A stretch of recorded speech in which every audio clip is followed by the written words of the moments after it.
Yes, so hello everyone, Hitesh here and today we're gonna talk about the movie called Troll। हाल ही में OTT platform Netflix पर आई शानदार movie जिसने हर age group की audience का ध्यान अपनी ओर खींचा। हमारी किताबों में हमने कई बार ट्रॉल्स के बारे में पढ़ा है कि जब उनके ऊपर सूरज की किरणें पड़ती है तो वो हमेशा पत्थर के बन जाया करते थे। मेरी सिस्टर प्रतीक्षा नागर भी ऐसी ही एक मूवी पर काम कर रही है जो कि एक एनिमेटेड मूवी है और वो भी हम लोग आप लोगों के लिए जल्द ही पेश करेंगे। So now without wasting any time चलिए आते हैं इस कहानी की मेन स्टोरी लाइन की तरफ, जिसकी शुरुआत में हम रॉक क्लाइंबिंग करते हुए एक लड़की को देख पाते हैं जिसका नाम होता है नोरा और उसके साथ उसके पिता भी होते हैं जो कि उसकी इस रॉक क्लाइंबिंग में मदद कर रहे थे। ऊपर चोटी पर पहुंच जाने के बाद में उसके पिता उसे सामने की पहाड़ी चोटी दिखाते हैं और बताते हैं कि आज भी हमारी दुनिया में ट्रोल्स हैं जो कि अपने आप को दुनिया और इंसानों से छिपा कर रखते हैं। नोरा कहती है कि आखिर वो हमें दिखाई क्यों नहीं पड़ते, तो उसके पिता कहते हैं कि अगर अपने मन की आंखों से देखोगी तो वो तुम्हें जरूर दिखाई देंगे। इसी के साथ वो उन्हें से कहानी भी सुनाते हैं जिसके अंदर 13 ट्रॉल्स थे और वक्त के साथ वो सभी खत्म हो गए। एक बार वो सभी एक पार्टी में गए थे और वहां पर उन्होंने खूब सारा नशा कर लिया और वो सुबह अपने घर पहुंचने से पहले ही लेट हो गए, जिसकी वजह से वो सूरज की किरणों की चपेट में आ गए और हमेशा के लिए पत्थर के बन गए। हम व्यूअर्स को दिखाई पड़ता है कि सचमुच उनकी खोज जाया नहीं गई। जब वो उस पहाड़ी को देखते हैं तो वहां से कुछ ट्रोल्स की शक्लें दिखाई पड़ती है जो कि मानो एक पल के लिए जिंदा होकर फिर से मुर्दा हो गए थे।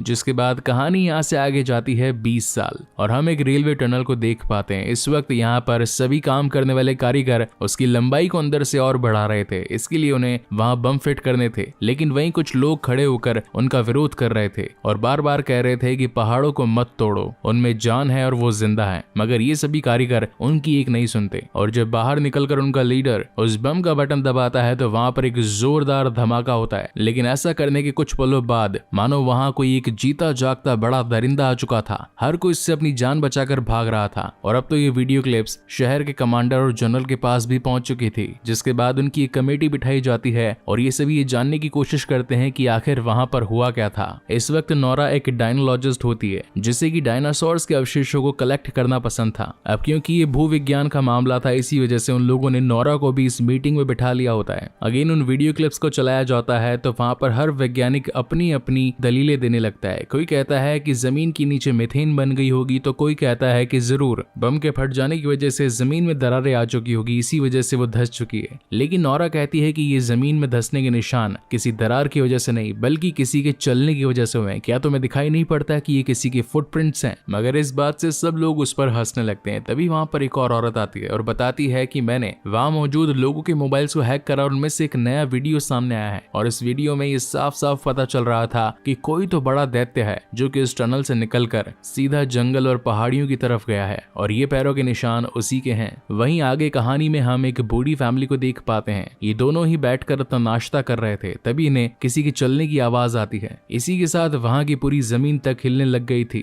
तभी वो दोनों अपनी जान बचाकर घर के नीचे बने तहखाने में छिप जाते हैं और जब थोड़ी देर बाद ऊपर आते हैं तो देखते हैं कि उनका घर पूरी तरीके से साफ हो चुका था और हम व्यूअर्स को वहां पर भी पैरों से बनाया एक बड़ा गड्ढा दिखाई पड़ता है। जिसके बाद उस जगह पर तहकीकात करने के लिए नोरा और उसी की एक हेल्पिंग हैंड एंड्रियास को भेजा जाता है, जहां पर उनकी मुलाकात कैप्टन क्रिस से होती है। वो उन्हें बताता है कि कोई तो बड़ा जीव था जो कि समुद्र के रास्ते यहाँ तक चलता हुआ आया, मगर पहाड़ियों तक निशान जाने के बाद में वो खत्म हो गए। आखिर वो इतना बड़ा जीव गायब कैसे हो सकता है? अब उस बड़े से पैर के निशान को देखकर नोरा समझ जाती है कि ये जरूर किसी ट्रॉल का होगा, क्योंकि बचपन में उसके पिता ने उसे ये कहानियां सुनाई थी। हालांकि पहले तो उसे ये सारी बातें मनगढ़ंत लगती थी, मगर इस पैर के निशान को देखकर वो ये समझ चुकी थी कि उनमें से कोई एक ट्रॉल जाग गया है। उसे अपने पिता पर पूरा यकीन था, इसलिए वो एंड्रियास और क्रिस को लेकर अपने साथ अपने पिता के घर पहुंच जाती है। इस वक्त उसके पिता बंदूक लेकर घर के बाहर आ जाते हैं। उन्हें ये लग रहा था कि शायद कोई पुलिस वाला उन्हें घर से निकालने के लिए आया है, लेकिन नोरा कहती है कि पापा ये मैं हूँ, मुझे केस के सिलसिले में आपसे बातचीत करनी है। हालांकि उसके पिता भी इतने सालों से ट्रॉल के ऊपर ही अपनी सारी रिसर्च कर रहे थे। वो इतने ज्यादा इस काम को लेकर फोकस्ड थे कि वो अपनी पैंट तक पहनना भूल चुके थे। जिसके बाद हमें उनके घर का सीन दिखाया जाता है जहाँ पर हर दीवार पर ट्रॉल से जुड़ी सारी इंफॉर्मेशन थी। ये लोग कब कहाँ कैसे पाए जाते हैं, आखिर इनके जीने का राज क्या है और अब वो कहाँ चले गए हैं। नोरा के पिता उसके साथियों को बताते हैं कि आज से कई सालों पहले भी सेम ऐसा ही इंसिडेंस हुआ था। कोई बड़ा सा जीव आकर पहाड़ियों से निकला और कुछ दूर चलने के बाद न जाने कहाँ गायब हो गया। गवर्नमेंट ने इस बात को दबाया और आम जनता के सामने नहीं आने दिया, मगर मैं इस बात को जानता हूँ कि ट्रॉल अब भी जिंदा है। हालांकि एक बार उन्होंने पब्लिक को बताने की कोशिश करी थी, मगर सभी ने उन्हें पागल समझा और वहां से भगा दिया। मगर इस खबर को जान लेने के बाद तो उसके पिता पूरी तरीके से श्योर हो चुके थे कि वो बड़ा जीव और कोई नहीं बल्कि ट्रॉल ही है। इसी के साथ वो इन लोगों को ये भी बताते हैं कि आज से करीब 1000 साल पहले ये ट्रॉल यूं ही आम तौर पर घूमा करते थे और अगर कोई आम इंसान इनसे बात करने की कोशिश करता तो उसे सजा मिलती थी। तो नोरा कहती है कि अगर ये बात सिर्फ 1000 साल पुरानी है तो आखिर हमें इनके अवशेष क्यों नहीं मिले। तो उसके पिता कहते हैं कि उन सभी के अवशेष हैं, मगर उन सभी को गुप्त रखा गया है। वो कहाँ है वो मुझे नहीं पता, मगर उनका वजूद जरूर है।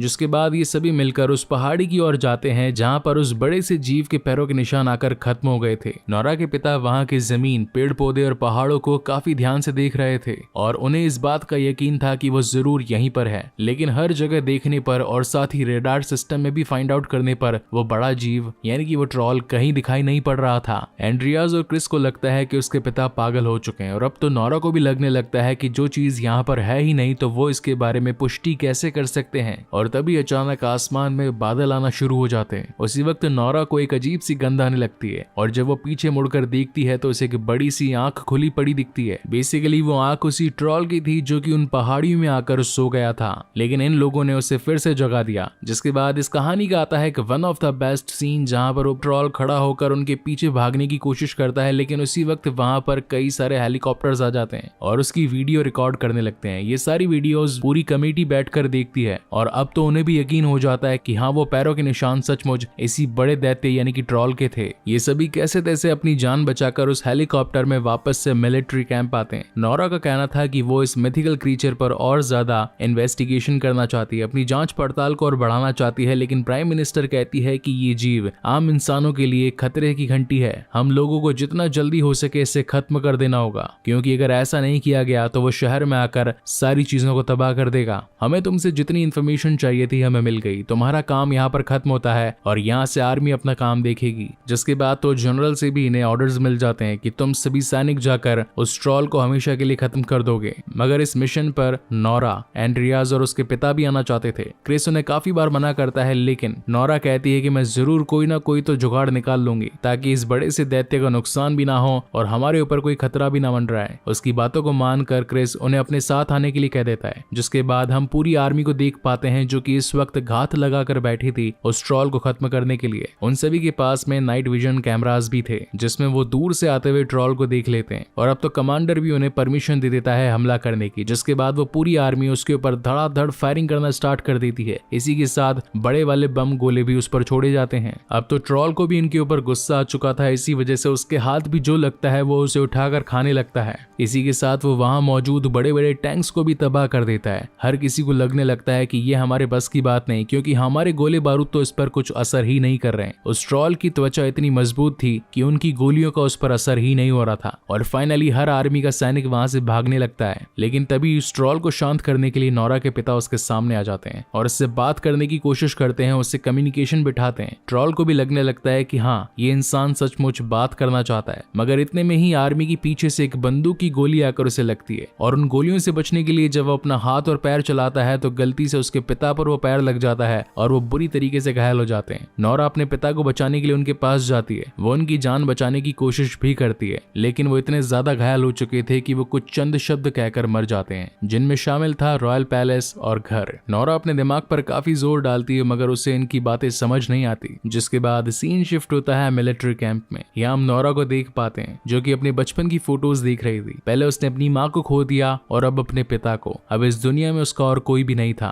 उसके पास में इस वक्त उसके पिता की कुछ पुरानी पुस्तकें भी थी। जब वो उन्हें खोल कर देखती है तो उसमें उसे ट्रॉल से रिलेटेड काफी सारी इंफॉर्मेशन मिलती है, जिनके अंदर शामिल था चर्च के बाहर गिरे पत्थर, यानी कि चर्च में जो घंटियां बजती थी ट्रॉल को वो कभी पसंद नहीं थी और इसी वजह से उन चर्चों को तोड़ने के लिए हमेशा से ही ट्रॉल बड़े बड़े पत्थर चर्चों पर फेंका करते थे। नोरा इस बात को समझ गई थी कि उस ट्रॉल को इस शहर से दूर रखने के लिए हमें बमबारी की जरूरत नहीं बल्कि सिर्फ कुछ घंटियां ही ये काम कर सकती है। वो इस प्लान को जाकर कमांडर जनरल और उस पूरी टीम को बताती है। पहले तो कोई इसकी बात नहीं मानता, लेकिन जब क्रिस बताता है कि वो इतना ज्यादा शक्तिशाली है कि हमारे एडवांस टेक्नोलॉजी के सारे वेपन्स भी उसके सामने फेल हैं, तो हमें एक बार नोरा की बात जरूर माननी चाहिए। जिसके बाद हम देख पाते हैं शहर के बीचों बीच उस बड़े से ट्रॉल को। उसी वक्त वहां पर उसे रोकने के लिए 4 हेलीकॉप्टर्स भी आ जाते हैं, जिनके नीचे बड़ी बड़ी रिंगिंग बेल्स थी। उनकी गूंज उस ट्रोल तक पहुंच रही थी और वो काफी ज्यादा परेशान हो रहा था। इसी वजह से वो हमला भी करता है और वहीं पर मौजूद हेलीकॉप्टर्स को एक दूसरे पर फेंक कर मारता है। एक वक्त ऐसा भी आता है जब उसके पैरों के नीचे नोरा खड़ी होती है और एक हेलीकॉप्टर उसके ऊपर गिरने ही वाला होता है, लेकिन ट्रॉल उसके ऊपर वो हेलीकॉप्टर गिरने से पहले उसकी जान बचा लेता है। इस सीन को देखकर हम व्यूअर्स को ये तो पता चल गया था कि ट्रॉल इंसानों का बुरा नहीं चाहता, वो तो बस अपने आप की शांति पाना चाहता है, इस जगह से दूर चले जाना चाहता है ताकि कोई उसे परेशान ना करे। आगे कहानी में हम देखते हैं कि मिलिट्री कैंप में जितने भी बड़े ओहदे के लोग बैठे थे, यानी कि पीएम, सीएम और वहां के मिलिट्री के कमांडर और जनरल, ये सभी मिलकर ये तय करते हैं कि अब तो शहर पर एक बड़ा परमाणु बम गिराना होगा और इसी वजह से पूरे शहर को खाली करवाया जाता है। नोरा को इस वक्त कुछ समझ नहीं आ रहा था कि आखिर उसे क्या करना चाहिए। तभी उसे अपने पिता के आखिरी शब्द याद आते हैं जिसमें उन्होंने कहा था रॉयल पैलेस और घर। नोरा समझ जाती है कि हो ना हो वो ट्रॉल सीधा वहीं जाएगा, इसलिए वो अपने साथी एंड्रियास के साथ किंग पैलेस पहुंच जाती है जहां पर उसे किंग का चीफ मिनिस्टर मिलता है। वो बताती है कि हो सकता है ट्रॉल यहाँ पर हमला करे, इसलिए आपको जितना जल्दी हो सके इस पैलेस को खाली करना होगा। तभी वो शख्स उन्हें बताने लगता है कि मैं तो इस बात को पहले से ही जानता था। तो नोरा हड़बड़ा जाती है और वो पूछती है कि आखिर आप उसके बारे में क्या क्या जानते हैं, जिस पर वो शख्स बताता है कि आज से हजारों सालों पहले ये कहा जाता था कि अगर किसी राजा के किंगडम के ऊपर अगर दूसरा राजा अपना घर बनाए तो वो काफी ज्यादा शुभ माना जाता था, यानी कि ट्रॉल पहाड़ियों का राजा था। और आज से 1000 साल पहले के किंग जिन्होंने उसके और उसके परिवार के मर जाने के बाद में पहाड़ी पर अपना कैसल बना दिया, यही रीजन था कि वो आज तक काफी ज्यादा फले फूले। और इसी के साथ वो शख्स उन्हें उस ट्रॉल के परिवार के सभी अवशेषों को भी दिखाता है। ये सब कुछ देखकर नोरा हैरान हो जाती है और उसे याद आती है अपनी 1000 साल पुरानी एवोल्यूशन वाली बातें। वो बाकी के अवशेष इन्हें आज तक इसीलिए नहीं मिले थे क्योंकि पुराने राजा ने उन सभी को यहाँ दफना दिया था। इसी के साथ वो उन्हें ये भी बताता है कि काफी समय पहले एक ट्रॉल के बच्चे को यूं ही जंगलों में छोड़ दिया गया था और हो सकता है कि वही अब बड़ा होकर इस जगह का विनाश करने के लिए आया है। नोरा इस बात को समझ जाती है कि रॉयल पैलेस के लोगों ने इन सारी बातों को छुपाया कि ट्रॉल नामक भी कोई बड़े दैत्य होते हैं, क्योंकि उन्हें तो सिर्फ अपना राज दरबार ही दिख रहा था। उसके हाथ में एक यूवी लाइट होती है, यानी कि अल्ट्रा वायलेट किरणों वाली लाइट। जब गलती से वो लाइट एक स्केलेटन पर पड़ती है तो वो धीरे धीरे पत्थर का बनने लगता है। तो नोरा को ये बात समझ आ जाती है कि सिर्फ सूरज की किरणें ही ट्रॉल को पत्थर में बदल सकती थी और यूवी लाइट भी वही काम करती है। तो अगर बड़ी मात्रा में यूवी लाइट का इस्तेमाल किया जाए तो उस ट्रॉल को रोका जा सकता है। जिसके बाद वो चीफ मिनिस्टर से एक बड़ी सी गाड़ी की डिमांड करती है और उन्हीं कंकाल के अवशेषों में से एक कंकाल की खोपड़ी अपने साथ ले जाती है और दूसरी ओर कैप्टन क्रिस को कॉल कर देती है और ये कहती है कि जितनी ज्यादा यूवी लाइट्स हो सके एक बड़े से प्लेग्राउंड में लेकर आओ, मैं उस ट्रॉल को सीधा वहां पर लेकर आती हूँ। और उसके बाद आता है इस कहानी का एक one of the best scene जहां पर नोरा और एंड्रियास उस बड़ी सी खोपड़ी को लेकर अपनी कार में भाग रहे होते हैं और वहीं ट्रॉल उनका पीछा करता है। लेकिन सड़कें इतनी ज्यादा घुमावदार थी कि उनकी रस्सी टूट जाती है और वो स्केलेटन वाली खोपड़ी रोड पर ही गिर जाती है। जहां ट्रॉल आकर उसे उठाता है और देखता है तो उसे पता चलता है कि उसके परिवार को इन इंसानों ने ही खत्म किया और अब तो उसका गुस्सा और ज्यादा बढ़ चुका था। जिसके बाद तो वो अपनी पूरी ताकत लगाकर नोरा के पीछे भागता है। वही नोरा जिसने ऑलरेडी कैप्टन को कॉल कर दिया था कि यूवी लाइट्स का इंतजाम करके रखना, तो उन्होंने सारा इंतजाम ऑलरेडी कर दिया था। और जैसे ही ट्रॉल उस बड़े से मैदान के बीच में आता है तो सारे सोल्जर्स मिलकर उस पर यूवी लाइट का प्रहार करते हैं और धीरे धीरे ट्रॉल पत्थर में बदलता जाता है। मिलिट्री कैंप में बैठे सारे नेता और अध्यक्ष इस बात से खुश हो रहे थे कि हमने उस बड़े से जीव को हरा दिया। लेकिन तभी नोरा के दिल में एक नरमी आ जाती है। उसको ये बात ध्यान थी कि जब एक बड़ा सा हेलीकॉप्टर उसके सर पर गिरने वाला था तो ट्रॉल ने ही उसे बचाया था। उसी के साथ उसके पिता ने जब उसे हमला करने से रोका तो वो रुक भी गया था। इसका मतलब ये है कि उस ट्रॉल को झगड़ा नहीं करना, ना ही वो इंसानी जाति का विनाश करना चाहता है। तो क्यों ना हम उसे छोड़ दें और वो हमेशा के लिए पहाड़ियों में चला जाए। जिसके बाद वो खुद ही जाकर उन बड़े बड़े प्लग्स को प्लग आउट करने लगती है ताकि यूवी लाइट की किरणें कम हो जाएं। ऐसा करते हुए ट्रॉल भी उसे देख रहा था। जिसके बाद नोरा उससे कहती है कि हम तुम्हारा नुकसान नहीं चाहते, बस जितना जल्दी हो सके इस जगह से चले जाओ, वरना ये पुलिस वाले तुम्हें खत्म कर देंगे। इस बात को ट्रॉल समझ चुका था और वो वहां से जाने ही लगता है। तभी सूरज की पहली किरणें उसके पर गिरती है और वो वहीं पर पूरी तरीके से पत्थर बन जाता है। इस सीन के CGI सचमुच काफी ज्यादा बेहतरीन थे, जहां पर पहले वो अपने घुटनों पर बैठता है और जमीन पर गिरकर पूरी तरीके से पत्थर बन जाता है। उसकी आंख जो आखिरी बार नोरा को देख रही थी, देखते ही देखते वो भी पत्थर में तब्दील हो जाती है। जिसके बाद नोरा के पास में वहां की प्राइम मिनिस्टर आती है और उसे कहती है कि तुम्हारे पिता की जितनी भी कहानियां थी वो सारी सच थी। इसी के साथ वो उसे शाबाशी भी देती है कि उसने इतने बड़े खतरे को रोक दिया। लेकिन एंड्रियास और नोरा वहां से जाने लगते हैं। इसी के साथ एंड्रियास भी उनकी जॉब को क्विट कर देता है और कहता है कि मुझे तो तुम्हारा सेक्रेटरी कभी बनना ही नहीं था, मुझे तो एक राइटर बनना था और अब मैं वही बनूंगा, क्योंकि ये सभी लोग उससे जबरदस्ती जबरदस्ती काम करवाते थे।